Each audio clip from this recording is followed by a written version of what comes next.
Okay, so let's talk about REPLs. R-E-P-L. That stands for Read, Eval, Print Loops. They've been around for quite a long time. Python and Ruby and Perl have them. F# has them. And PowerShell has them. What does that mean? If I'm sitting here now, for example, inside of the DOS window prompt, if I type in 1 + 1 and press enter, what do you think happens? That's right.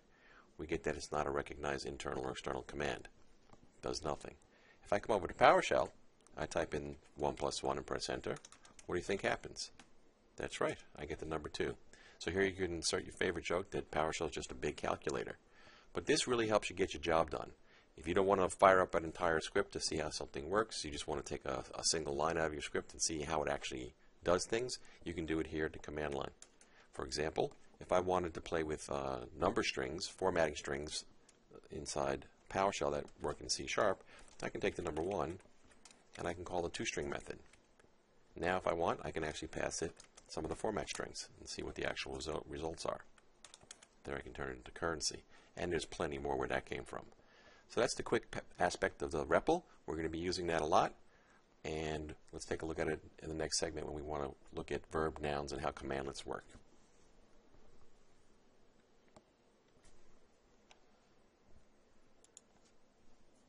Okay, so we figured out how to name commandlets and how they are named with a verb-command.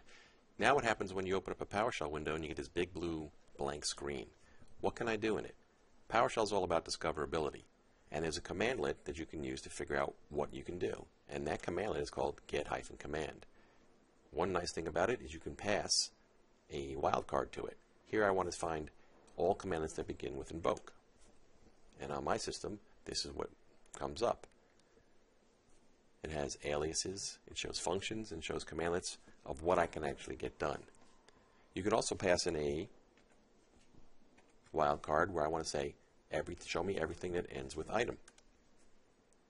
And here you can begin to see some different verbs like new, remove, show, start, stop, and things I can do that against.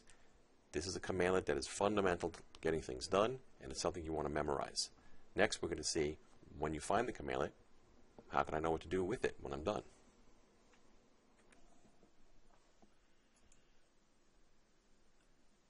This lesson we're going to cover variables, how to store data in PowerShell.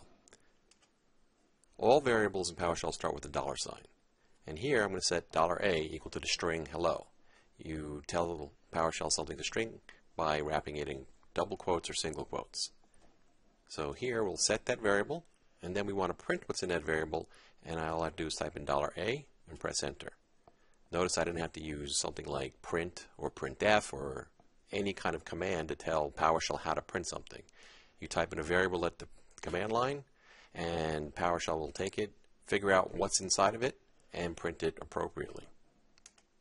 Next up, let's raise the number 2 to the power of 3. PowerShell doesn't have that built in, so I'm going to reach into the .NET framework, which is one of the really cool parts about PowerShell. If something doesn't exist in PowerShell, I can reach into the .NET framework. So here, I'm going to go after the system.meth namespace, and I can do that by wrapping it in brackets. And then I want to call a static method on it, the POW method. And you can call static methods by setting up the namespace, : and then I'm going to call POW and pass in the number 2, raise to the power of 3, set that to $B. So I set that to $B, print that, and it tells me it's the number 8. I can also do some basic mathematics, really simple, adding up the numbers 1 through 5.